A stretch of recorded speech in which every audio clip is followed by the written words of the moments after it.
सेलू तालुक्यातल्या कुपटा गणामधून राष्ट्रवादी काँग्रेस पार्टीचे प्रकाश धोंडेबा मुळे यांना 5,947, भारतीय जनता पार्टीच्या योगिता रणजित मोरे यांना 7,597, भारतीय राष्ट्रीय काँग्रेसचे रुपाली प्रसन्न सिमनगावकर, भारतीय कम्युनिस्ट पक्षाचे कॉम्रेड अरुण जनार्दनराव हरकळ यांना 209 आणि नोटाला 96 असं मतदान झाले।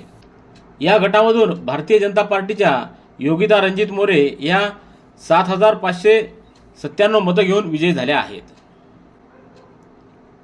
वालूर गटामधून भारतीय राष्ट्रीय काँग्रेसच्या रेहानाबी जिलानी कुरेशी यांना 419, भारतीय जनता पार्टीच्या साक्षी नागेश साडेगावकर यांना 8,743 आणि अपक्ष माधुरी राम पाटील यांना 5,964 आणि नोटाला 177 असं मतदान झाले।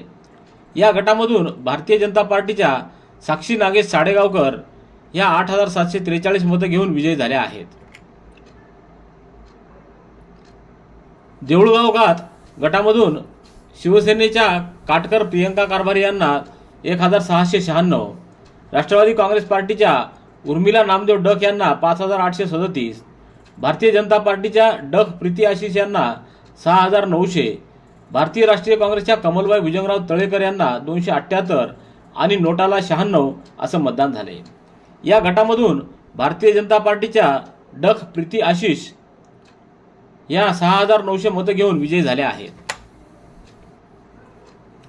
चिकलठाणा बुद्रुक गटामधून भारतीय राष्ट्रीय काँग्रेसचे डॉक्टर जगन्नाथ जाधव यांना 260, भारतीय जनता पार्टीचे प्रसाद भगवानराव डासाळकर यांना 7,641, राष्ट्रवादी काँग्रेस पार्टीचे पावडे पुरुषोत्तम दत्तात्रय यांना 6,469, वंचित बहुजन आघाडीचे विष्णू सर्जेराव बचाटे यांना 156 व भारतीय शेतकरी कामगार पक्षाचे अनिल बावट यांना 33 आणि नोटाला 46 असं मतदान झाले।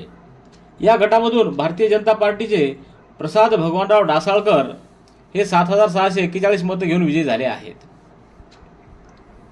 रवळगाव गटामधून भारतीय जनता पार्टीच्या डॉक्टर रोडगे सविता संजय यांना 9,122 आणि राष्ट्रवादी काँग्रेस पार्टीच्या लहाने वर्षा राजेंद्र यांना 6,688 तर अपक्ष धनश्री विनोद शिंदे यांना 283 आणि नोटाला 127 असं मतदान झाले।